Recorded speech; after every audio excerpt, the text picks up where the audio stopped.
The first, law. This is the law of irrationality. Master, your emotional self. Pericles was a Greek politician and general during the Golden Age of Athens. He was prominent and influential in Athenian politics. As Pericles surveyed the political scene early in his career, he noticed the following phenomenon: every Athenian political figure believed he was rational, had realistic goals and plans on how to get there. They all worked hard for the political factions and tried to increase their power. They led Athenian armies into battle and often came out ahead. They strove to expand the empire and bring in more money. But the problem was, when their political maneuvering suddenly backfired, or the wars turned out badly, they had excellent reasons for why this had happened. They would never take responsibility, always blaming the opposition or, if need be, the gods.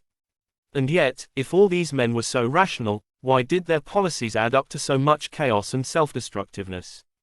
Why was Athens such a mess and the democracy itself so fragile? Why was there so much corruption and turbulence?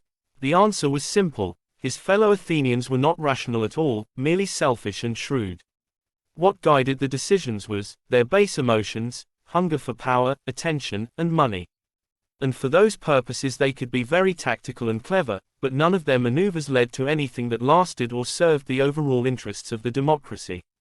In order not to fall into this trap, we need to enact certain strategies and exercises that will strengthen the thinking part of the brain and give it more power in the eternal struggle with our emotions. The following 3 steps will help us begin on the path toward rationality. It would be wise to incorporate all 3 into our study and practice in human nature. Step 1. Recognize the biases. Step 2. Beware the inflaming factors. Step 3. Strategies toward bringing out the rational self. Let's take a look at each step to get the points even better. Step 1. Recognize the biases. Confirmation bias. Examine evidence in the cold light of day, with as much skepticism as you can muster.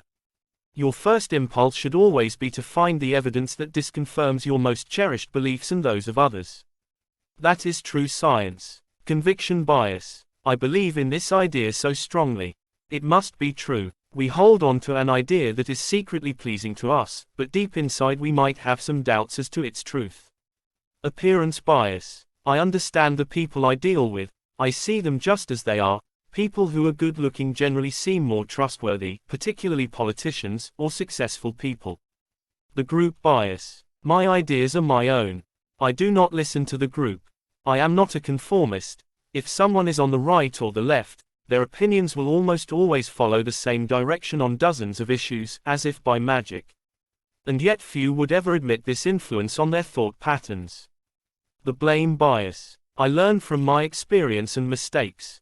If people truly learned from their experience, we would find few mistakes in the world and career paths that ascend ever upward. Superiority bias. I'm different. I'm more rational than others, more ethical as well. Rationality and ethical qualities must be achieved through awareness and effort. They do not come naturally. They come through a maturation process.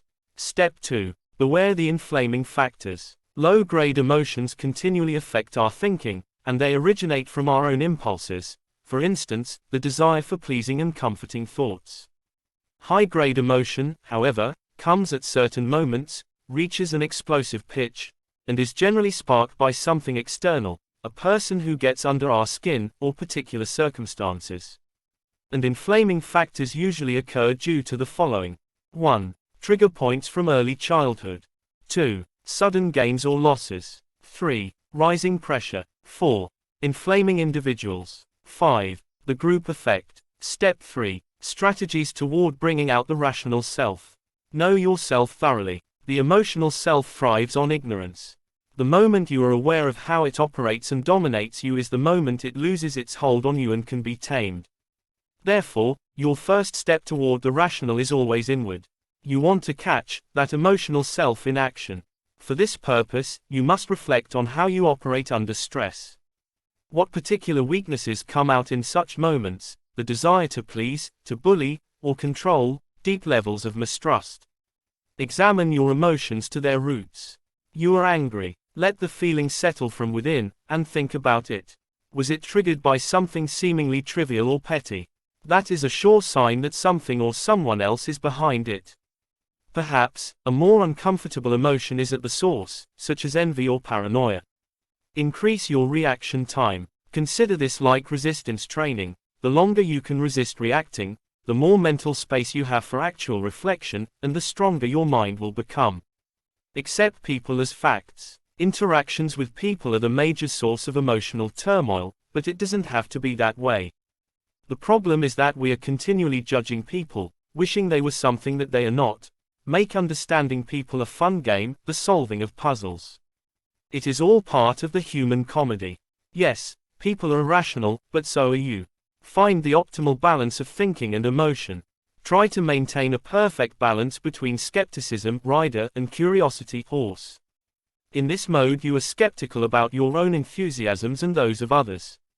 Love the rational. Being able to tame the emotional self leads to an overall calmness and clarity. In this state of mind, you are less consumed by petty conflicts and considerations. Your actions are more effective, which also leads to less turmoil. You have the immense satisfaction of mastering yourself in a deep way. You have more mental space to be creative. You feel more in control.